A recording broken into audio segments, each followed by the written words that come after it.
السلام عليكم ورحمة الله وبركاته. بسم الله الرحمن الرحيم. إلى حضرة النبي المصطفى رسول الله صلى الله عليه وسلم وإلى كافة الأنبياء والمرسلين ولجميع المسلمين والمسلمات والمؤمنين والمؤمنات وبالخصوص إلى روح الإمام الحافظ شمس الدين الشامي وإلى روح الإمام نجم الدين الغيطي وإلى روح الإمام أبي البركات الدردير وإلى روح الإمام السيد محمد بن علوي المالكي الحسني رحمهم الله تعالى. شيء لله لهم الفاتحة. أعوذ بالله من الشيطان الرجيم. الرحمن الرحيم. إياك نعبد صراط الذين أنعمت عليهم غير المغضوب عليهم.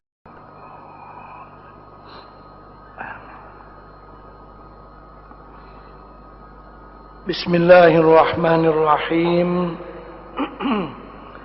الحمد لله رب العالمين، نحمده ونستعينه ونستهديه ونسترشده ونؤمن به ونتوكل عليه ونعوذ به من شرور أنفسنا ومن سيئات أعمالنا. اللهم صل وسلم وبارك على سيدنا ومولانا محمد وعلى آله وصحبه أجمعين ومن تبعهم بإحسان إلى يوم الدين. سبحانك لا علم لنا إلا ما علمتنا إنك أنت العليم الحكيم. رب اشرح لي صدري ويسر لي أمري واحلل عقدة من لساني يفقه قولي. بسم الله ما شاء الله، لا قوة إلا بالله ما شاء الله. كل نعمة من الله ما شاء الله. الخير كله بيد الله ما شاء الله. لا يصرف السوء إلا الله. أما بعد.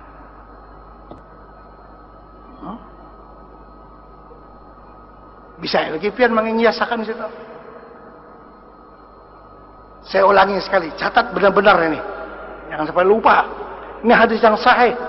Nah, tapi jangan terlalu panjang. Sabtu langit bumi, sudah gitu ya, catat ya, jangan panjang. Allah menciptakan langit dan bumi, panjang kepanjangan. Saya ulangi. Ini hadis yang sahih dalam kitab Sahih Muslim. Ini ada keterkaitannya dengan pekerjaan kita. Ya, saya ulangi. Allah menciptakan langit dan bumi pada hari Sabtu. Dia menciptakan gunung-gunung, lembah-lembah, sungai-sungai pada hari Minggu. Allah menciptakan tanam-tanaman, tumbuh-tumbuhan pada hari Senin. Allah menciptakan sesuatu yang tidak diingini pada hari Selasa. Jangan kawin hari Selasa. Allah Subhanahu wa ta'ala menciptakan nur pada hari Rabu. Allah menciptakan hewan pada hari Kamis.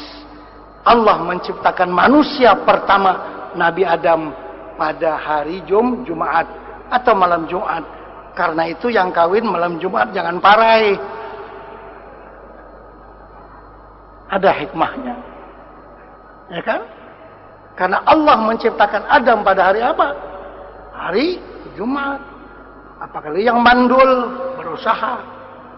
Nah, itu kan ini rahasia-rahasia Allah Subhanahu wa ta'ala. Baik. Nah, jadi kan tadi kembali kita kepada berbekam ya. Berbekam tadi pada tanggal 17 19 dan 21 bulan Arab. Darah kita waktu itu sudah kurang geloranya. Kan kita sunat puasa dalam setiap bulan itu hari bid. Hari bid, hari apa? Hari putih. Kita sunat puasa. Hari berapa? Tanggal 13, tanggal 14, tanggal 15 bulan Arab kan sunat puasa tiap bulan. Karena waktu itu gelora darah kita luar biasa. Jadi perlu diseluruhkan dengan puasa. Kalau tidak nanti dia garang itu. Nah, itu jadi Nabi kita disuruh puasa pada tanggal 13, 14 dan 15 setiap bulan. Karena gelora darah kita kuat pada waktu itu. Nah, saya tidak mampu lagi menguraikan lebih pada itu. Karena jadi dukun kita itu mana. Baik, kembali kita. Jadi Allah Subhanahu wa taala melalui lidah para malaikat memerintahkan nabi dan umatnya supaya senantiasa berbekam. Kalau rasa berat sudah kepala, ya berbekam.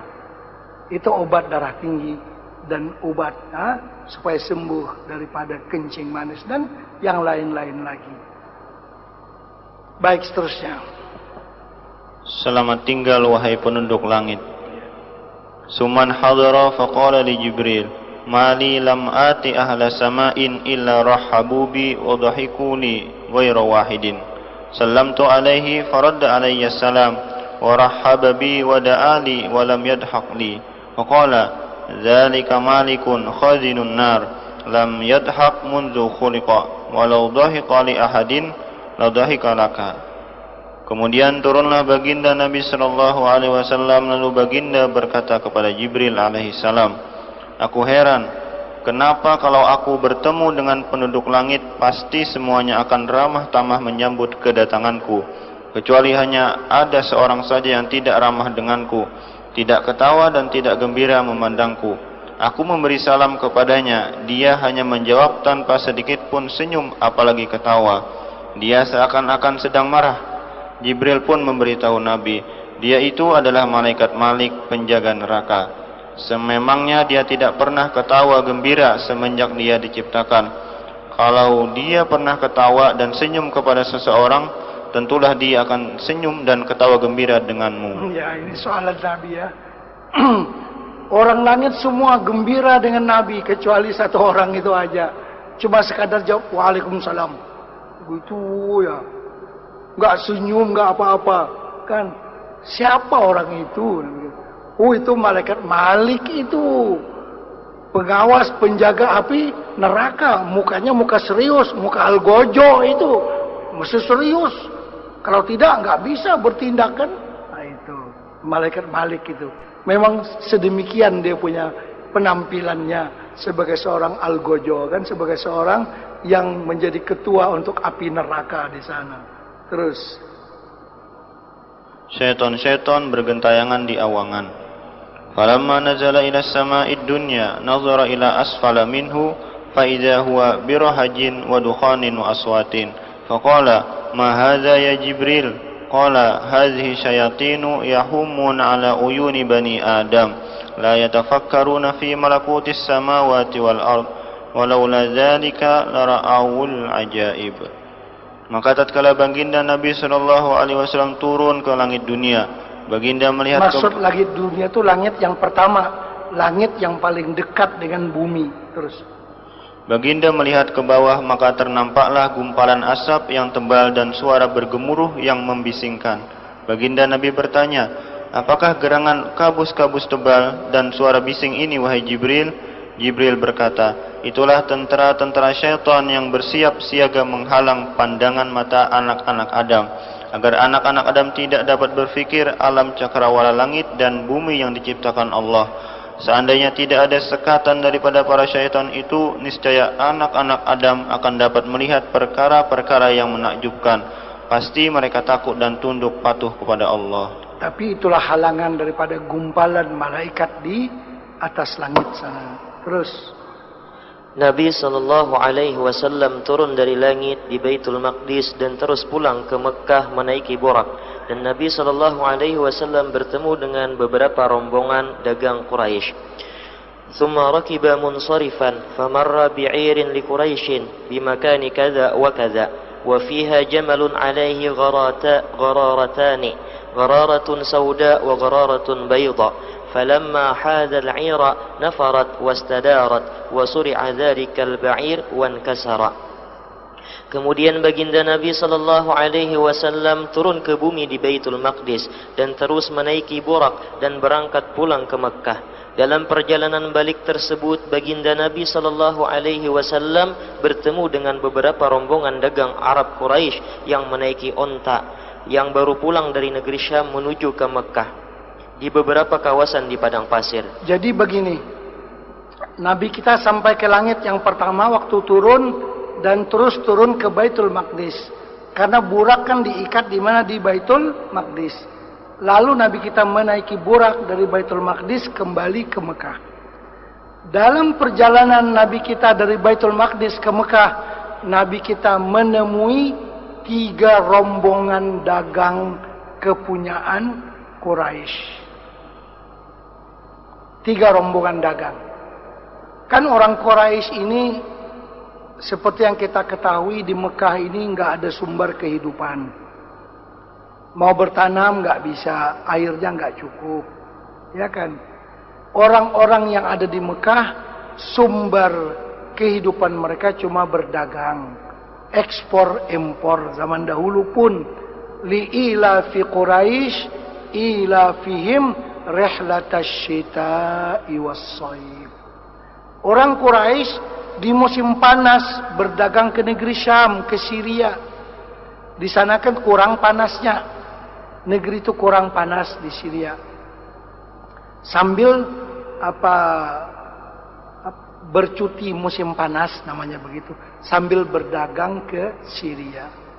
Nanti bila di musim dingin itu mereka berdagang lagi ke negeri Yaman. Jadi mereka menguasai ekspor dan impor antara Syria, Yaman, apa semua. Jadi mereka menjadi pedagang. Itu kebanyakannya orang Quraisy begitu pekerjaannya. Kan Nabi kita pada waktu kecil pernah berdagang ke negeri Syam bersama pamannya Abu Talib kan. Itu memang sudah menjadi sumber kehidupan bagi orang Mekah. Pertanian nggak ada, yang lain juga nggak ada. Cuma mengharapkan perdagangan. Ya. Kalau sekarang ini, masya Allah, tabarakallah, perdagangan semua di Mekah. Kan orang yang hajian, orang yang umrah, itu orang Mekah dia nggak ada punya pertanian, tapi semua buah ada.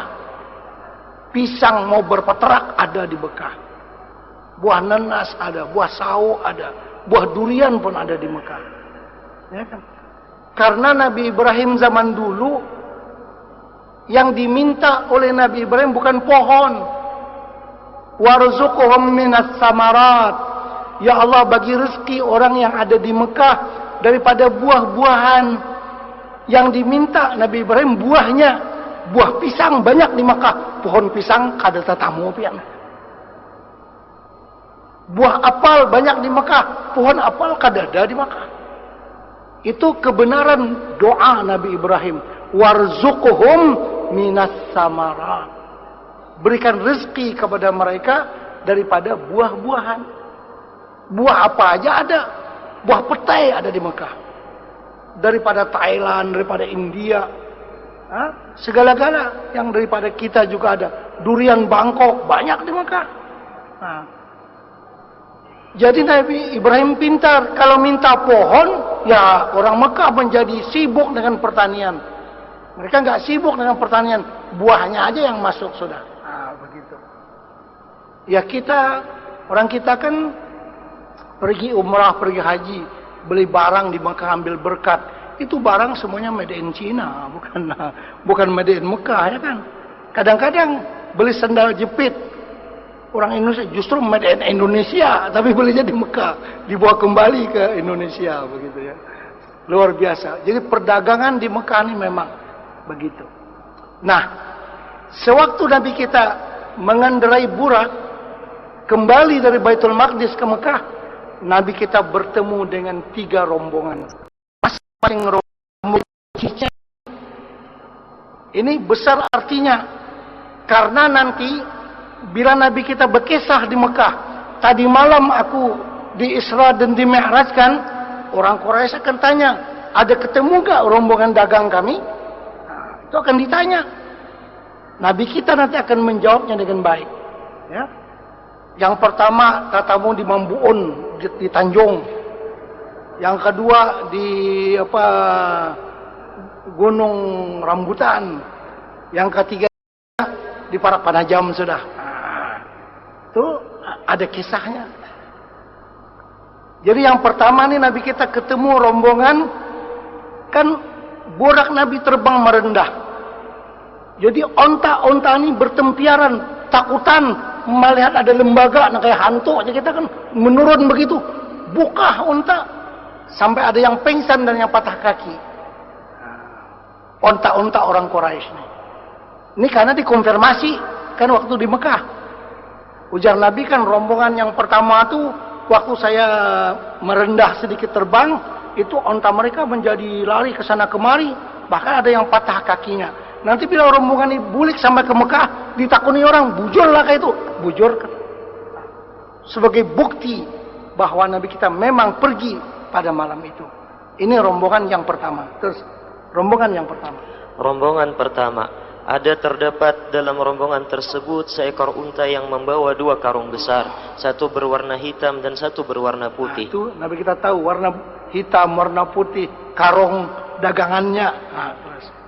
Maka tatkala baginda menghampiri rombongan tersebut, tiba-tiba onta-onta mereka terkejut dan lari ke sana kemari, berputar-putar di sekitar itu, sehingga onta yang membawa 2 karung barang itu jatuh pingsan dan patah tulang kakinya. Nah, itu kisahnya. Ini sengaja ada begini supaya nanti ada kisahnya sewaktu di Mekah. Terus, wa marra bi'irin qad dhallu ba'iran lahum qad jama'ahu banu fulan fasallama alaihim faqala ba'duhum hadha sautu Muhammad. Dan baginda Nabi sallallahu alaihi wasallam bertemu dengan rombongan kedua. Mereka kehilangan seekor unta yang telah menyelinap masuk ke dalam kumpulan onta kepunyaan satu kabilah yang lain. Baginda Nabi sallallahu alaihi wasallam memberi salam kepada mereka, maka di kalangan mereka ada yang berkata, ini suara Muhammad. Rombongan yang kedua, yang pertama tadi masih di Tanjung. Itu nang pingsan ontanya kayak itu nah. Tak jauh sedikit ya kalau tadudi datangnya. Rombongan yang kedua katalah di Gunung Rambutan. Nah, ini mereka sedang kehilangan seekor onta. Pada mencari mana onta kita sesat. Lalu Nabi kita terbang rendah memberi salam kepada mereka. Walaupun orang kafir, tapi ini ada tujuan tertentu. Assalamualaikum. Ini suara Muhammad kan orang tahu. Muhammad tuh suaranya begini. Ini suara ustaz, ini serak-serak kan begini suaranya. Ini suara ini kan suara ini. Begitu. Nanti itu ada putingnya kisah itu. Ujar Nabi, ada kalau aku memberi salam. Iya ya. Nah kan begitu nanti. Bila ceritanya itu begitu. Rombongan yang kedua, Nabi kita memberi salam kepada mereka. Mereka heran. Wah, ini suara Muhammad. Di mana dia ya? Nah, ini. Baik, itu rombongan yang kedua. Rombongan yang ketiga tidak disebutkan di sini. Nanti akan disebutkan kemudian. Terus. Sampai di Mekah sebelum subuh. Thumma ata ala ashabihi qubayla subhi bi Makkah. فلما أصبح قطع وعرف أن الناس تكذبه فقعد حزينا فمر به عدو الله أبو جهل فجاء حتى جلس إليه فقال له كالمستهزئ هل كان من شيء قال نعم قال ما هو قال أسري بي الليلة قال إلى أين قال إلى بيت المقدس قال ثم أصبحت بين ظهرانين قال نعم. Kemudian sampailah baginda Nabi sallallahu alaihi wasallam kepada para sahabatnya sebelum waktu subuh di kota Mekah. Waktu subuh malam Senin 27 Rajab ya. Ingatkan malamnya malam Senin ya. Malam 27 itu berlaku pada malam Senin. Terus Maka tatkala menjelang subuh, baginda memikirkan pasti orang ramai akan mendustakan peristiwa yang baru berlaku ini. Baginda duduk sambil berduka cita. Pada waktu itu lalu Abu Jahal, musuh Allah, di hadapan baginda Nabi. Dia mendekati Nabi lalu duduk bersama baginda Nabi sallallahu alaihi wasallam. Jadi Nabi kita kira tak umot bahasa kita ini tuh. Ini kejadian ini kayak apa hendak dikisahkan dan perlu disampaikan. Karena di antara sifat Nabi at-tabligh, menyampaikan. Bagaimana mau menyampaikan kejadian tadi malam ini kan? Ini akan jelas didustakan oleh orang kafir Quraisy, tapi wajib disampaikan. Lu tak umur tanya Nabi kita pagi itu. Nah, terus Abu Jahal berkata kepada baginda Nabi dengan nada mengejek dan menyindir-nyindir, "Adakah ada suatu berita yang terpendam karena engkau kelihatan termenung begini?" Ya, Muhammad, ada berita apa nih nampak seperti ya mengalamun ya kita kan gitu. Kayak mau holot sambil Abu Jahal nih. Nah, terus baginda berkata, "Ya, tadi malam aku telah diisrakan." Abu Jahal bertanya, "Kemana kamu dibawa pergi?" Baginda Nabi menjawab, "Aku dibawa ke kota Baitul Maqdis." Abu Jahal berkata pula, "Kemudian di pagi ini kamu sudah pulang dan berada bersama kami di Mekah?" Baginda menjawab tegas, "Ya, benar." ya, tadi malam saya pergi ke Baitul Maqdis dan sekarang saya sudah pulang ya sini. Wah, ini luar biasa kan? Nah, terus lagi. Kebanyakan manusia menentang kebenaran. Falam yara annahu yukadzibuhu makhafata annahu yajhaduhu alhadith in da'a qaumahu ilaih.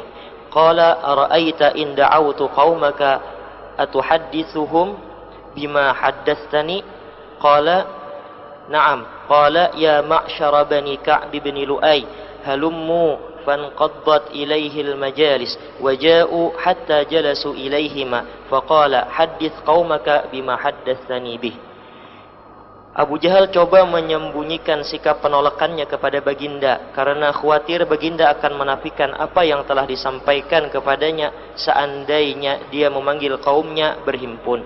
Jadi Abu Jahal ini pintar psikologinya. Dia tidak mau mendustakan Nabi dulu. Oh begitu ya. Padahal hatinya tuh ini dusta segala-galanya begitu. Cuma tidak mau dizahirkannya. Dia menawarkan diri, wahai Muhammad, bisakah kalau aku mengumpulkan orang sama kahan ini? Karena engkau seorang kisah.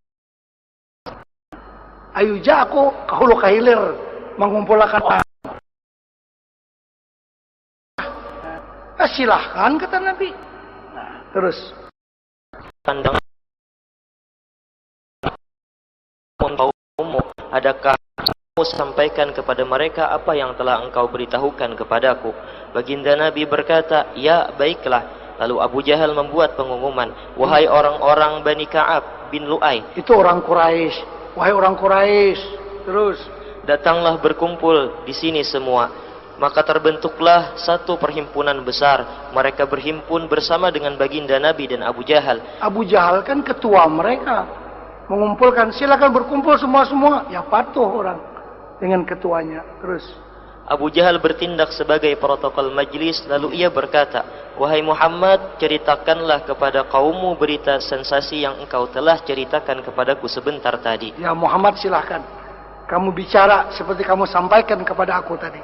Terus فقال رسول الله صلى الله عليه وسلم إني أسري بي الليلة قالوا إلى أين قال إلى بيت المقدس قالوا ثم أصبحت بين ظهرانين قال نعم فمن بين مصفق ومن بين واضع يده على رأسه متعجبا وضج وأعظم ذلك فقال المطعم ابن عدي كل أمرك قبل اليوم كان أماما غير قولك اليوم أنا أشهد أنك كاذب نحن نضرب أكباد الإبل إلى بيت المقدس مسعدا شهرا ومنحدرا شهرا تزعم أنك أتيته في ليلة واللات والعزى لا أصدقك. Baginda Nabi sallallahu alaihi wasallam bersabda, "Sesungguhnya semalam aku telah diisrakan." Mereka berkata, "Pergi ke mana?" Baginda berkata, "Aku pergi ke kota Baitul Maqdis." Mereka berkata, "Semalam pergi dan sekarang telah berada di sini." Baginda berkata, "Benar." Setelah mendengar begitu, semua mereka yang hadir menyindir-nyindir Nabi. Ada kalangan mereka yang bersorak-sorak menghina, ada pula yang meletakkan tangan di kepala tanda keheranan. Mereka bersorak-sorak bergemuruh lantaran merasa Nabi semakin menyebutkan hal-hal yang ganjil-ganjil pada pandangan mereka pada waktu itu. Berkata Mut'im bin Adi, semua urusanmu sebelum hari ini kami anggap tidaklah keterlaluan seperti ucapanmu pada hari ini, yang menunjukkan kamu semakin tidak siuman dan tidak waras. Aku bersaksi bahwa engkau ini memang pembohong besar. Buktinya kami pernah pergi dengan mengendarai onta yang tahan lasak menuju ke Baitul Maqdis. Kami akan menempuh perjalanan sebelum pergi sebulan pergi dan sebulan balik. Maka adakah engkau mendakwa telah pergi ke sana hanya dalam satu malam saja? Demi berhala Lata dan Uzza, aku sama sekali tidak percaya kata-katamu. Ya, jadi setelah Nabi kita mengisahkan peristiwa Isra, ini bukan Mi'raj lagi, baru Isra. Mereka giling kepala. Ada yang berpicik kepala itu. Kayak apa kisahnya ini? Ada yang menyindir-jindir. Ini pinang banget, gigilaan orangnya kayak itu. Nah, macam-macam perkataan yang kotor dilemparkan kepada Nabi. Maka seorang di kalangan mereka yang bernama Mut'im bin Adi. Ini Mut'im bin Adi termasuk tokoh mereka. Kata Mut'im bin Adi, wahai Muhammad, kami biasa juga pergi ke sana. Itu biasanya kalau pergi ke sana, itu perjalanan sebulan pergi, sebulan pulang. Engkau pergi tadi malam, pulang tadi malam. Dia berkatakan, demi Lata dan Uzza, aku tidak akan percaya. Dan Mut'im bin Adi juga berkata, wahai Muhammad, sebenarnya apa yang engkau sampaikan sebelum ini, rasanya kalau mau diterima itu masih ada ruangan dalam otak kami. Kan yang Nabi kita sampaikan sebelum ini, jangan sembah berhala, berbakti kepada kedua ibu bapa, kepada tetangga, memelihara anak yatim. Ya, kan kalau mau diterima itu bisa-bisa aja untuk diterima. Tapi kisah tadi malam nih ada kawalalalo diterima. Sebenarnya mereka ini salah paham yang disengaja. Mereka tidak membedakan antara Nabi kita berjalan sendiri dengan Nabi kita dijalankan. Itu yang 1 bulan pergi, 1 bulan pulang, itu berjalan sendiri. Kalau dijalankan sih cepat. Kalau seikong pimpijit mulai Banjar hendak sampai ke Samarinda, berapa tahun kira-kira? Pimpijit. Mulai pondok saya di Banjar hendak sampai ke Samarinda. Ya, tahunan baru sampai. Tapi kalau pimpijit itu menumpang di serban saya ini, saya naik pesawat dari Banjar ke Balikpapan, langsung naik taksi, nggak sampai 1 hari, dah sampai dah ke Samarinda. Tapi insya Allah serban saya nggak ada pimpijit ya. Ini takdirnya begitu. Nah, kan kalau pimpijit itu berjalan sendiri, ya kewalahan dia. Tapi kalau dia dijalankan, ya cepat. Sebentar aja tuh 10 jam udah sampai ke Jeddah dia dari Banjarmasin. Nah, begitu. Nabi kita tidak berkata aku berjalan, aku diisrakan, aku dijalankan, kan begitu. Terus Abu Bakar pembela kebenaran. Faqala Abu Bakrin, ya Mut'im, bi'sa ma qulta li bani akhik, jabbahtahu wa kadzabtah. Ana ashhadu annaka sadiq.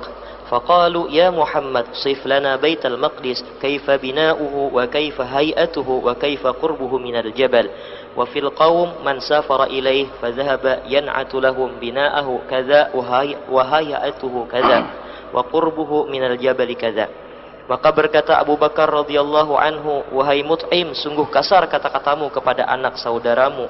Kebiasaan orang Arab menyebut orang yang lebih muda dengan sebutan ibnu akh. Engkau mempersendakan dia dengan kata-kata kesat dan kasar. Engkau memalukan dia dengan berkata dia pembohong, tanpa diberi kesempatan sedikit pun kepadanya untuk membuktikan kebenaran dakwaannya. Dan aku tegaskan kepada kamu semua bahwa sesungguhnya aku bersaksi Muhammad adalah seorang yang benar." Setelah mendengar penegasan Abu Bakar, maka orang ramai pun berkata, "Wahai Muhammad, kalau memang engkau berkata benar, tolong berikan keterangan yang jelas kepada kami tentang kota Baitul Maqdis, Masjidil Aqsa. Bagaimana reka bentuk bangunannya, bagaimana rupa bentuk kotanya, berapa jauh jaraknya dari bukit." Di kalangan mereka yang hadir itu ada yang pernah melawat ke sana. Maka baginda Nabi SAW menyifatkan perihal kota Baitul Maqdis, Masjidil Aqsa kepada mereka. Bangunannya begini, rupa bentuknya begini, dekatnya dengan bukit itu sebegini. Jadi Sayyidina Abu Bakar itu pendukung Nabi. Benar engkau wahai Muhammad, benar engkau wahai Muhammad. Aku percaya. Jauh dari itu aku percaya. Kan yang lain semuanya mendustakan Nabi.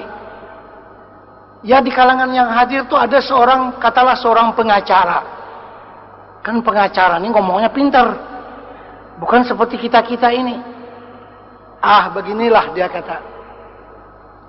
Kalau engkau betul pergi tadi malam ke Baitul Maqdis dan masuk dalam Al-Masjidil Aqsa, coba beritahu kepada saya berapa jauhnya masjid itu dari gunung, berapa jumlah pintunya, berapa jumlah jendelanya. Wah, ini soalan walaupun tidak mendasar, tetapi kalau Nabi nggak jawab, ini soalan nih nanti dikatakan Nabi kita pendusta. Kan Nabi masuk masjid bukan menghitungi berapa lawangnya, berapa lolongkangnya. Kita masuk masjid, Nabi kita kan masuk masjid langsung salat, berbicara dengan para anbiya. Kalau saya berbicara di Banjar, saya 2 hari di Islamic Center. Kalau Pak Ustadz betul, coba beritahu berapa jumlah pintunya. Ya, saya bukan menghitung pintunya di sini, saya menyampaikan kuliah. Tapi kalau nggak dijawab, bilang ini pendusta ini, nggak benar pergi ke sana. Bahkan lagi ditanya berapa jumlah tiang-tiangnya. Wah. Tapi soal ini kalau nggak dijawab, ekornya, engkau pendusta, wahai Muhammad. Ya Nabi kita menjawab sekadarnya dulu, begini. Sampai ditanya berapa tingkat, berapa. Wah, ini sudah terlalu detail pertanyaannya. Mana Nabi kita tahu? Nabi kita kan masuk ke masjid. Wa taqaddamta lis-salati fa shalla kullu man fis sama wa antal imam. Itu kerja Nabi. Masuk ke masjid terus ke depan jadi imam. Kadang menghitungi lolongkang, kadang menghitungi lawang. Ditanya itu. Tapi kalau nggak dijawab, nanti Nabi kita akan didustakan. Baik, bagaimana seterusnya? Terus. فما زال ينعته لهم حتى التبس عليه النعت فكرب كربا ما كرب مثله فجيء بالمسجد وهو ينظر إليه حتى وضع دون دار عقيل أو عقال فقالوا كم للمسجد من باب ولم يكن عدها فجعل ينظر إليها ويعدها بابا ويعلمهم. Maka panjang lebarlah baginda Nabi sallallahu alaihi wasallam menjawab soalan demi soalan yang dikemukakan kepadanya, sampai-sampai baginda sendiri menjadi keliru dan samar menerangkan tentang kota Baitul Maqdis atau Masjidil Aqsa. Baginda terasa sukar yang belum pernah dirasakan sesukar itu sebelumnya. Maka untuk memudahkan baginda menjawab soalan berikutnya tentang Masjidil Aqsa, maka dalam sekelip mata dibawalah oleh malaikat Jibril Masjidil Aqsa tersebut di hadapan Nabi sallallahu alaihi wasallam. Dan terus dan baginda dapat melihatnya dengan jelas, sedang mereka yang hadir tidak tahu menahu pun tentang hal itu. Masjid itu diletakkan dekat dengan rumah Aqil atau Iqal, nama yang pertama lebih masyhur. Mereka berkata, berapakah pintu Masjidil Aqsa? Baginda tidak pernah menghitung pun pintu yang berada di masjid tersebut semasa pergi ke sana. Maka langsung saja baginda melihat ke masjid itu dan menghitungnya satu persatu. Dan baginda memberitahukan kepada orang yang hadir. Ini mukjizat Nabi. Jadi oleh Jibril dibawa Masjidil Aqsa di atas gunung yang dekat dengan Nabi. Tadi kamu bertanya berapa pintunya ya? Tunggu sebentar ya. 1, 2, 3. Sekian kata Nabi. Oh, betul. Jendelanya ya, jendelanya Nabi kita aja yang lihat, yang lain semua nggak lihat. Itu 1, sekian kata Nabi jendelanya. Tiangnya berapa? Ya 1, 2, 3, dihitung. Semuanya tepat seperti apa yang hakikatnya. Ini mukjizat untuk Nabi. Mereka nggak tahu menahu Nabi kita diperlihatkan Masjidil Aqsa tersebut. Nah, ini mukjizat, pertolongan daripada Allah untuk Nabi kita. Seperti Nabi kita nonton TV pada waktu itu, TV Baitul Maqdis, melihat satu persatu. Kalau tidak, nanti mereka akan mengatakan dusta engkau, wahai Muhammad. Terus, apakah daya mereka tetap angkuh dan tidak percaya dengan kebenaran. Wa Abu Bakrin yaqul sadaqta ashhadu annaka Rasulullah. Faqala al-qawm amman na'tu fa wallahi laqad asaba. Thumma qalu li Abi Bakrin afatusaddiquhu annahu dhahaba al-laylah ila Baitil Maqdis wa jaa'a qabla an yusbih. Qala na'am inni la usaddiquhu fima huwa ab'adu min dhalik. Usaddiquhu bi khabari as-sama' fi ghudwatin aw rawhatin falidhalika summiya Abu Bakrin as-Siddiq. Dan Abu Bakar senantiasa berkata, engkau benar, aku bersaksi sesungguhnya engkau adalah pesuruh Allah. Maka orang ramai berkata, demi Allah, apa yang disifatkan tentang kota Baitul Maqdis dan Masjidil Aqsa itu semuanya benar. Ya, Quraisy mengatakan sifat itu betul, tapi kayak apa yuk? Gitu. Betul Masjidil Aqsa itu begitu. Terus, kemudian mereka berkata kepada Abu Bakar, adakah kamu tetap mempercayai percakapannya yang mengatakan dia pergi hanya semalam ke kota Baitul Maqdis dan dia telah pulang sebelum waktu subuh? Abu Bakar berkata dengan tegas kepada mereka, ya, sesungguhnya aku tetap mempercayai baginda tentang berita yang lebih jauh daripada itu lagi. Aku tetap akan membenarkan ucapan baginda sekalipun baginda membawa berita dari langit hanya di waktu pagi atau petangnya saja. Maka dengan sebab inilah digelarkan Abu Bakar dengan gelaran As-Siddiq, orang yang selalu membenarkan baginda Nabi sallallahu alaihi wasallam. Baik, alhamdulillah. Ditinggal lagi sedikit sagin malam nih Pak Ampihan insyaallah. Ini kisah nang onta-onta yang Nabi kita temui dalam perjalanan pulang. Kalau bujur pulang adalah tatamu rombongan dagang kami. Ada aja Nabi. Nang pertama di Tanjung, nang kedua di Gunung Rambutan, nang ketiga di Panajam. Wah, itu contohnya aja, Bang. Itu contohnya. Artinya 1, 2, 3. Itu terakhir. Nabi kita akan jawab secara detail segala-galanya. Bermakna Nabi kita benar-benar pada perkataannya. Insya Allah nanti malam kita sambung. Jadi selepas Isya kita sambung sedikit dulu. Baru kita bertahlil untuk guru kita Abah Guru Sekumpul insyaallah, sekaligus mahawal beliau insyaallah.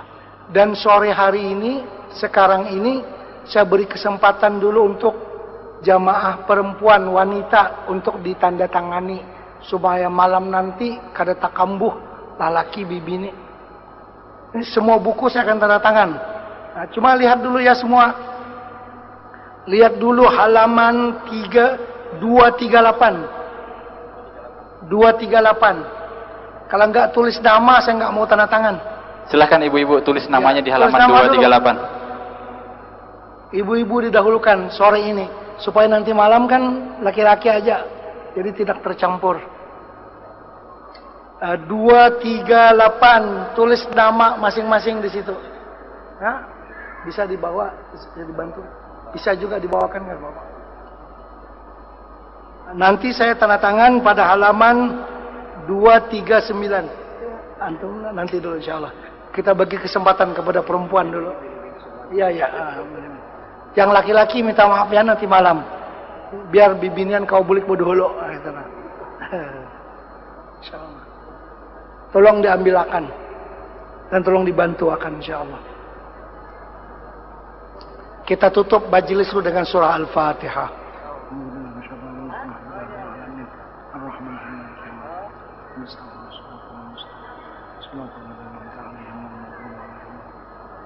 Amin ya rabbal alamin. Bismillahirrahmanirrahim. Alhamdulillahirabbil alamin.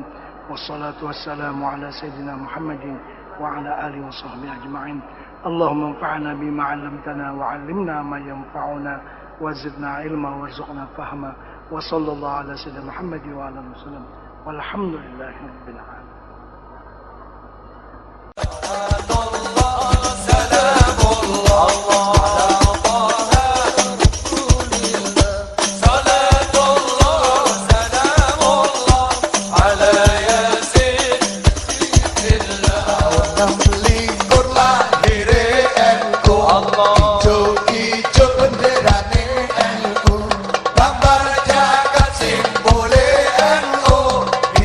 Sama